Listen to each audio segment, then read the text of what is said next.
you ever noticed how some people slowly start disappearing inside their relationship? It starts small. You cancel a girls' night here, skip your morning devotional there.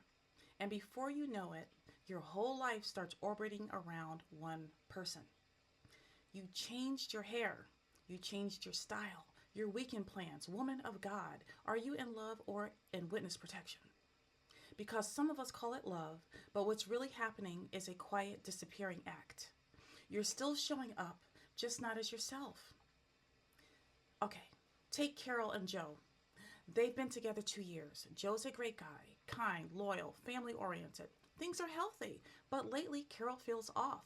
When Joe hangs out with his friends, she feels this sadness she cannot explain. She doesn't know what to do with her free time anymore. Somewhere along the way, she stopped doing what made her feel alive: painting, volunteering, spending time with family. She spends more time with Joe's people than her own. Not because there's tension, but because she's drifted from her own rhythm. This happens to a lot of women and men, especially the caring ones, the peacemakers, the I just want to make it work kind. And then in Christian relationships, it can feel even more confusing. Scripture says a man will leave his father and mother and cleave to his wife, and the two shall become one. Genesis 2:24.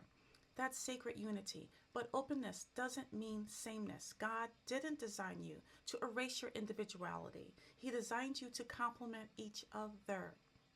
When someone loses their identity in a relationship, it's often because their sense of self was fragile before they met their partner. The relationship becomes a mirror, and they start depending on that mirror for their reflection. It feels good at first, but over time you forget who you were before them. So, what can you do about it? Well, first, check your spiritual anchor. If you used to pray, journal, or spend quiet time with God, pick that back up. Your worth existed before any man entered the picture. Number two, revisit what fills you up. What made you smile before? Painting, workouts, serving, travel, those aren't hobbies. They're life givers. Bring them back. Three, keep your own circle alive. Love his people, but don't lose yours. Healthy couples grow separately and bring that growth back together.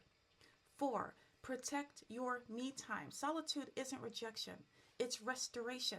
When you recharge, you show up better for the relationship. So, even Jesus withdrew to pray.